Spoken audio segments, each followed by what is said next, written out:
अरे FIR cut जाती है, आप दंगइये बन जाते हो, आप कभी किसी गवर्नमेंट नौकरी के लायक नहीं रहते हो। आजकल तो प्राइवेट सेक्टर में भी अगर आपको जाना है तो आपका पहले पुलिस स्टेशन से आपका रिकॉर्ड चेक किया जाता है। आप लोग प्लीज़ ऐसा मत करिए, अपने मुस्तकबिल के साथ, अपने फ्यूचर के साथ, अपने भविष्य के साथ मत खेलिए। अपने बारे में सोचिए, अपने परिवार के बारे में सोचिए, इस देश के भविष्य के बारे में सोचिए, क्योंकि इस देश का भविष्य आप है, इस देश के युवा हैं, चाहे वो किसी भी समुदाय से हैं। मैं बार बार रिक्वेस्ट करती हूँ आप लोगों से, हाथ जोड़कर ऐसे भड़काऊ बयानों में मत पड़िए, जज्बात में मत बहिए। वो आपको हिप्नोटाइज करने की कोशिश करते हैं, लेकिन आप अपने ऊपर भरोसा रखें। मैम, क्या बात है कि आप जब भी गवर्नमेंट की कोई मुखालिफत करता है तो अगले कुछ दिनों के बाद में ईडी के छापे उसके घर पे पड़ जाते हैं। देखिए सर, पहले आपने सुना होगा परमाणु बम गिरते थे, किसी दो देश के बीच में जंग होती थी, बड़े बड़े हम हथियार यूज़ करते थे।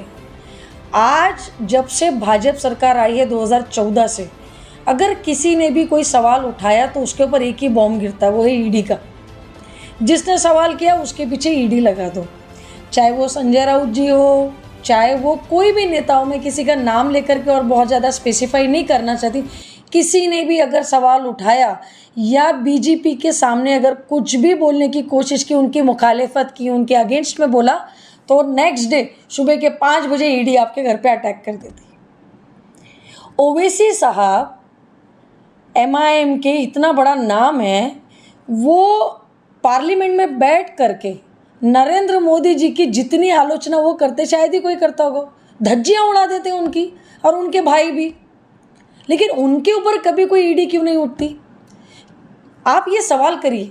उनके ऊपर ईडी इसलिए नहीं उठती क्योंकि वो आरएसएस के एक दलाल हैं, जो बीजेपी की बी टीम बन के काम करते हैं, जो वल्गराते हैं नौजवान मुसलमानों को, वल्गराते हैं कि वो भावुक हो जाए, इमोशनल्स हो जाए, जज्बाती हो करके अपना आपा खो दे।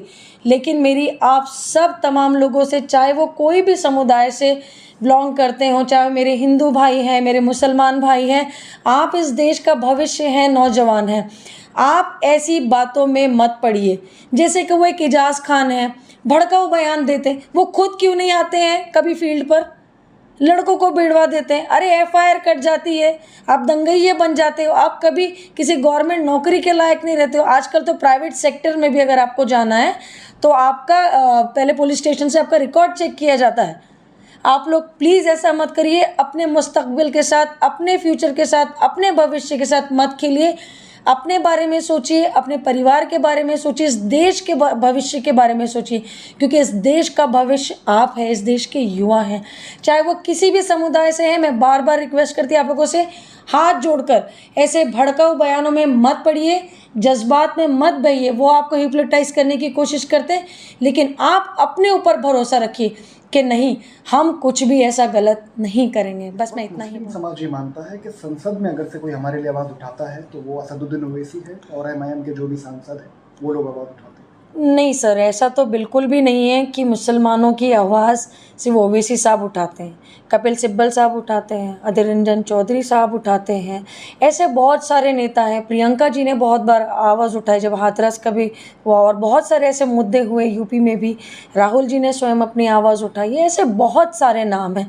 तो पर्टिकुलरली ये बोल देना कि ओवैसी साहब ही आवाज़ उठाते तो ये गलत है। ये उनकी मार्केटिंग स्टाइल होगा, जो वो लोगों को वर्गलाते हैं जिस तरीके से। उस बयान में ये भी डालते हैं कि मैं ही केवल हूँ जो आपकी आवाज़ उठाता, तो ऐसा बिल्कुल नहीं।